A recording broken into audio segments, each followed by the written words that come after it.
Hello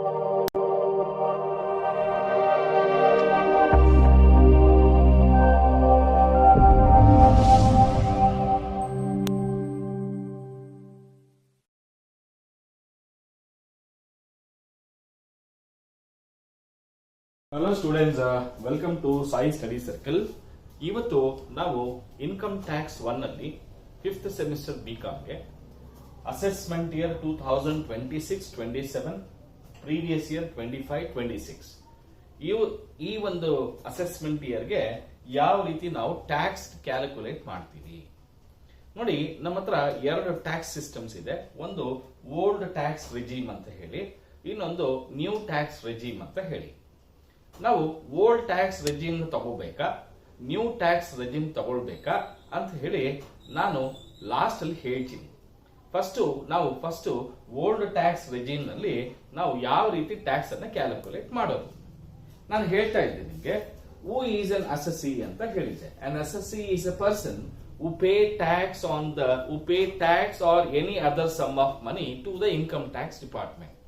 ಅಂದ್ರೆ ಯಾರು tax ಅಥವಾ ಬೇರೆ ತರದ ಅಮೌಂಟ್ ಅನ್ನ ಇನ್ಕಮ್ ಟ್ಯಾಕ್ಸ್ ಡಿಪಾರ್ಟ್ಮೆಂಟ್ ಗೆ ಪೇ ಮಾಡಿದ್ರೆ ಅಂತವ್ರನ್ನ ನಾವು ಅಸೆಸಿ ಅಂತ ಕರಿತೀವಿ ಅಂತ ಹೇಳಿದೆ. ಹಾಗಾದ್ರೆ ಸರ್ ಟ್ಯಾಕ್ಸ್ ಯಾವಾಗ ಕಟ್ಟಬೇಕು ಅಂತ ಹೇಳಿದ್ರೆ, ಇನ್ಕಮ್ ಟ್ಯಾಕ್ಸ್ ಆಕ್ಟ್ 1961 ಒಂದಿಷ್ಟು ಮ್ಯಾಕ್ಸಿಮಮ್ ಲಿಮಿಟ್ ಅಂತ ಇಟ್ಟಿದೆ, ಮಿನಿಮಮ್ ಲಿಮಿಟ್ ಅಂತ ಇಟ್ಟಿದೆ. ಆ ಮಿನಿಮಮ್ ಲಿಮಿಟ್ ಓಕೆನಾ ಒಂದರಿಂದ ಇನ್ನೊಂದಕ್ಕೆ ಚೇಂಜ್ ಆಗ್ತಾ ಇರ್ತದೆ. ಇಲ್ಲಿ ಓಲ್ಡ್ ಟ್ಯಾಕ್ಸ್ ರೆಜಿಮ್ ನಲ್ಲಿ ಇಂಡಿವಿಜುವಲ್ಸ್ಗೆ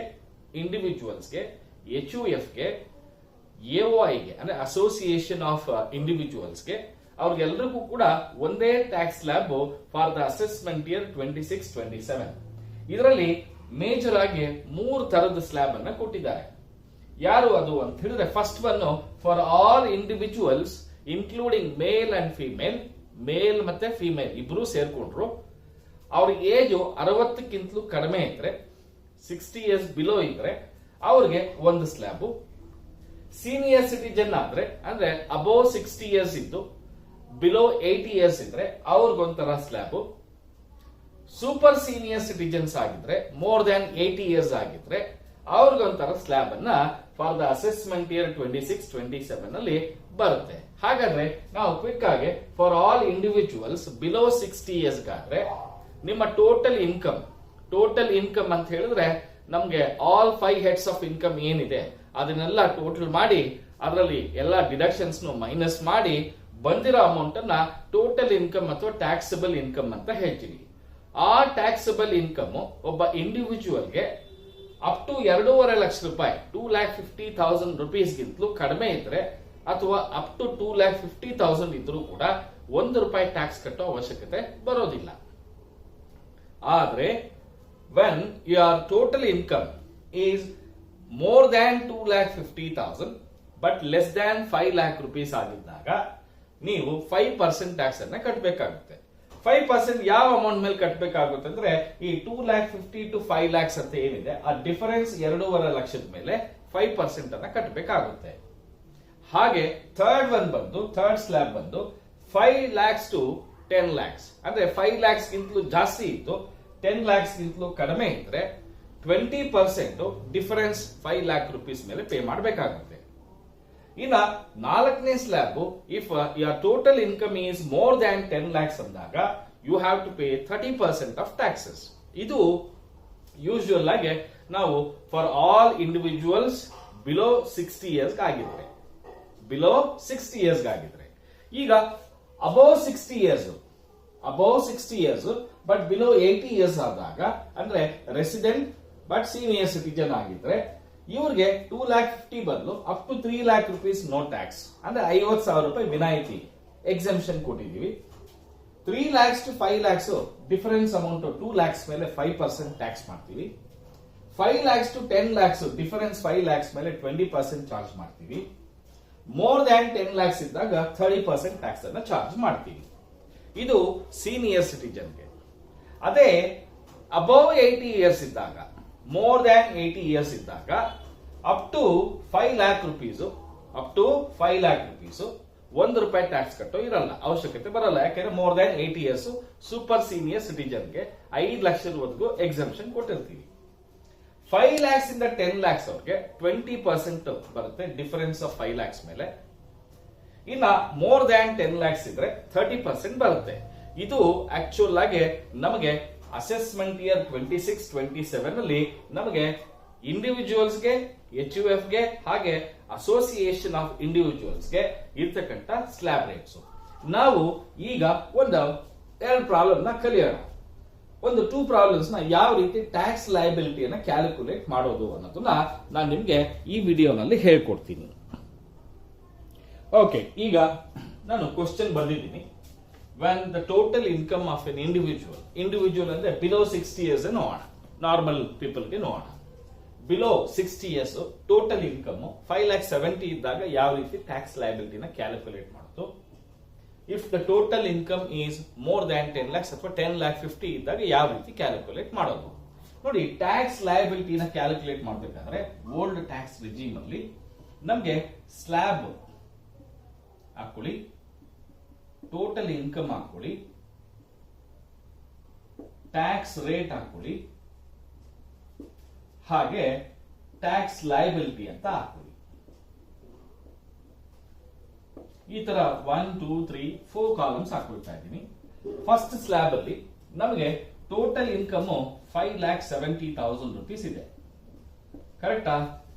ನೋಡಿ,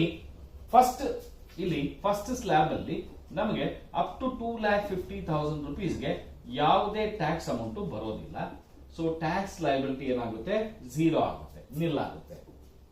ಹಾಗಾದ್ರೆ ಡಿಫರೆನ್ಸ್ ಇನ್ ಎಷ್ಟಿರುತ್ತೆ ನೋಡಿ. ಟೋಟಲ್ ಇನ್ಕಮ್ ಒಂದು 5,70,000. ಆಸ್ ಪರ್ ದ ಸ್ಲ್ಯಾಬ್ ಏನ್ ಹೇಳ್ತಾ ಇದೆ, up to 2,50,000 no need to tax ಅಂತ ಹೇಳ್ತಾ ಇದ್ದಾರೆ, ಟ್ಯಾಕ್ಸ್ ಹಾಕಲ್ಲ ಅಂತ ಹೇಳ್ತಾ ಇದ್ದಾರೆ. ಹಾಗಾದ್ರೆ ಇನ್ನು ಡಿಫರೆನ್ಸ್ ಎಷ್ಟು ಬರುತ್ತಪ್ಪ ಅಂತ ಹೇಳಿದ್ರೆ 3,20,000 rupees ಬರ್ತಾ ಇದೆ. 3,20,000. ಇನ್ನ ಸೆಕೆಂಡ್ ಸ್ಲ್ಯಾಬ್ ಅಲ್ಲಿ ಏನ್ ಹೇಳುತ್ತೆ ಅಂದ್ರೆ 2,50,000 ಇಂದ 5 lakh rupees ಆದ್ರೆ 5% ಅಂತ ಹೇಳ್ತಾ ಇದ್ದಾರೆ. ಯಾವ ಅಮೌಂಟ್ ಮೇಲೆ 5% ಕ್ಯಾಲ್ಕುಲೇಟ್ ಮಾಡಬೇಕು ಅಂದ್ರೆ ಇದರ ಡಿಫರೆನ್ಸ್ 2,50,000 to 5 lakhs ಅಂತ ಹೇಳಿದ್ರೆ ಡಿಫರೆನ್ಸ್ ಅಮೌಂಟ್ ಈಸ್ 2,50,000 rupees ಆಗುತ್ತೆ.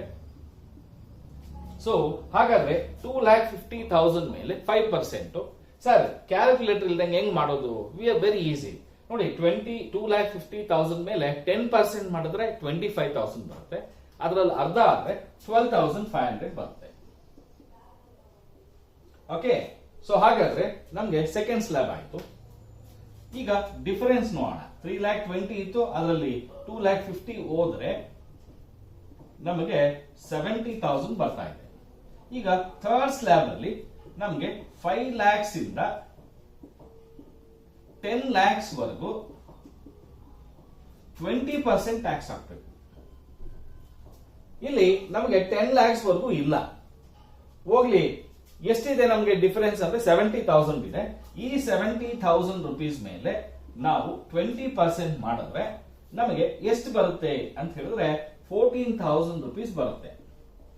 ಅಲ್ಲಿಗೆ ನಮಗೆ ಟೋಟಲ್ ಇನ್ಕಮ್ 0 ಆಯ್ತು, ಕ್ಲಿಯರ್ ಆಗೋಯ್ತು. ಈಗ ನಮಗೆ ಟೋಟಲ್ ಟ್ಯಾಕ್ಸ್ ಅಮೌಂಟ್ 26,500 rupees ಬರ್ತಾ ಇದೆ. ಈ 26,500 rupeesಗೆ ನಾವು ಹೆಲ್ತ್ ಅಂಡ್ ಎಜುಕೇಶನ್ ಸೆಸ್ ಅಂತ ಹೇಳ್ತೀವಿ. ಹೆಲ್ತ್ ಅಂಡ್ ಎಜುಕೇಶನ್ ಸೆಸ್ 4% ಹಾಕ್ತೀವಿ. ಯಾವ ಅಮೌಂಟ್ ಮೇಲೆ ಹಾಕ್ತೀವಿ ಸರ್?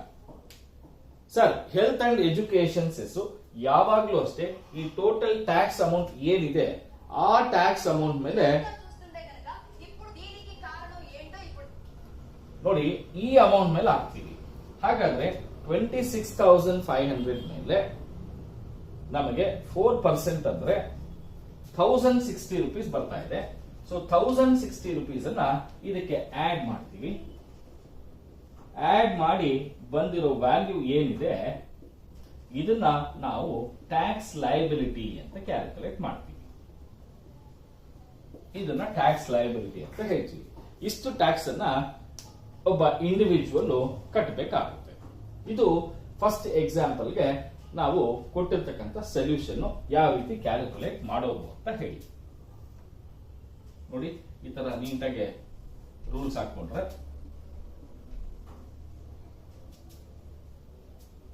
ಇಷ್ಟು ಬರುತ್ತೆ. ಓಕೆ, ಈಗ ಎರಡನೇ ಕ್ವಶನ್ ನೋಡೋಣ ಹೆಂಗ್ ಸಾಲ್ವ್ ಮಾಡೋದು ಅಂತ. ಈಗ ಸೆಕೆಂಡ್ ಎಕ್ಸಾಂಪಲ್ ಹೋಗೋಣ. If the total income is more than 10 lakh ಅಥವಾ 10,50,000 ಇತ್ತು ಅಂತ ಇಟ್ಕೊಳ್ಳಿ. ಆವಾಗ ಯಾವ ರೀತಿ ಕ್ಯಾಲ್ಕುಲೇಟ್ ಮಾಡೋದು ಟ್ಯಾಕ್ಸ್ ಲಯಬಿಲಿಟಿಯನ್ನ. ಈಗ ಫಸ್ಟ್ ಸ್ಲ್ಯಾಬ್ ಬರೋಣ. Up to 2,50,000 rupees no tax. So ಹಾಗಾದ್ರೆ ಇನ್ನೆಷ್ಟು ಬರುತ್ತೆ? 8 lakh rupees ಬರುತ್ತೆ. There is no need to pay tax for the amount. Second slab ಅಲ್ಲಿ ಏನ್ ಹೇಳುತ್ತೆ ಅಂದ್ರೆ 2,50,000 ಇಂದ 5 lakhs ಆದ್ರೆ ಡಿಫರೆನ್ಸ್ ಅಮೌಂಟ್ 2,50,000 ಆಗುತ್ತೆ. ಇದರ ಮೇಲೆ 5% 12,500 ಬರುತ್ತೆ. ಈಗ 8 lakhs ಅಲ್ಲಿ 2,50,000 ಹೋದ್ರೆ ಇನ್ನ 5,50,000 rupees ಬರ್ತಾ ಇದೆ. ಥರ್ಡ್ ಪಾಯಿಂಟ್ ಬಂದು 5 lakhs ಇಂದ 10 lakhs ಇನ್ಕಮ್ ಇದ್ರೆ ಟೋಟಲ್ ಇನ್ಕಮ್ ಅಂದ್ರೆ ಡಿಫರೆನ್ಸ್ ಅಮೌಂಟ್ ಎಷ್ಟಾಯ್ತು? 10 lakhs ಆಯ್ತು. ಸಾರಿ, ಡಿಫರೆನ್ಸ್ ಅಮೌಂಟ್ ಎಷ್ಟಾಯ್ತು? 5 lakhs ಆಯ್ತು. ಈ 5 lakhs ಮೇಲೆ 20% ಅಂದ್ರೆ 1 lakh rupees ಬರುತ್ತೆ. ಇದರ ಡಿಫರೆನ್ಸ್ ಎಷ್ಟಿದೆಯಪ್ಪ ಅಂದ್ರೆ 50,000 ಇದೆ. Anything about 10 lakhs, anything income more than 10 lakhs, so more than 10 lakhs ಆಗಿದ್ರೆ ನಾವು ಎಷ್ಟು ಚಾರ್ಜ್ ಮಾಡ್ತೀವಿ? 30% ಚಾರ್ಜ್ ಮಾಡ್ತೀವಿ. ಸೊ 50,000 rupees ಮೇಲೆ 30% ಅಂತ ಹೇಳಿದ್ರೆ 15,000 rupees ಆಗುತ್ತೆ. ಈಗ ನಾವು ಟೋಟಲ್ ಮಾಡಿದ್ರೆ 7 to 1,27,500 rupees ಅಷ್ಟು ಟ್ಯಾಕ್ಸ್ ಅನ್ನ ಕಟ್ಟಬೇಕಾಗುತ್ತೆ. ಇದರ ಜೊತೆಗೆ ನಾವು ಹೆಲ್ತ್ ಅಂಡ್ ಎಜುಕೇಶನ್ ಸೆಸ್ 4% ಅನ್ನು ಕ್ಯಾಲ್ಕುಲೇಟ್ ಮಾಡಬೇಕಾಗುತ್ತೆ. ಯಾವ ಅಮೌಂಟ್ ಮೇಲೆ ಕ್ಯಾಲ್ಕುಲೇಟ್ ಮಾಡ್ತೀವಿ ಅಂದ್ರೆ 1,27,500 rupees ಮೇಲೆ ಮಾಡ್ತೀವಿ. 1,27,500 into 4% is 5,100 ಆಗುತ್ತೆ. ಹಾಗಾದ್ರೆ ನಿಮ್ಮ ಟೋಟಲ್ ಟ್ಯಾಕ್ಸ್ ಲಯಬಿಲಿಟಿ 1,32,600 ಆಗುತ್ತೆ. This is the tax liability. So ಇದು ನಿಮಗೆ ಎಕ್ಸಾಂಪಲ್ ಅಲ್ಲಿ ತೋರಿಸಿದ್ವಿ. ಸೇ ಇದೇ ಪ್ರಾಬ್ಲಮ್ನೇ ಸಪೋಸ್ ಅವರು ಸೀನಿಯರ್ ಸಿಟಿಜನ್ ಆಗಿದ್ರೆ ಹಾಗೆ ಅಂದ್ರೆ ಇದೇ ತರಾನೇ ನೀವು ಸ್ಲ್ಯಾಬ್ ಹಾಕೊಂಡು ಮಾಡಬೇಕಾಗುತ್ತೆ. ಹಾಗೆ ಸೂಪರ್ ಸೀನಿಯರ್ ಸಿಟಿಜನ್ ಆದ್ರೆ ಯಾವ ತರ ಅಂತ ಹೇಳಿ ಸೇಮ್ ಇದೇ ತರಾನೇ ಮಾಡಬೇಕು. ಅವನು ಸೀನಿಯರ್ ಸಿಟಿಜನ್ ಆಗಿದ್ರೆ ಈ ತರ ಮಾಡಬೇಕು, ಸೂಪರ್ ಸೀನಿಯರ್ ಸಿಟಿಜನ್ ಆದ್ರೆ ಈ ತರ ಮಾಡಬೇಕು. ಓಕೆನಾ? ಸೊ ಐ ಹೋಪ್ ಎಲ್ರಿಗೂ ಕ್ಲೀನ್ ಆಗಿ ಅರ್ಥ ಆಗಿದೆ ಅಂತ ಅನ್ಕೊಂಡಿದ್ದೀನಿ. Thank you so much.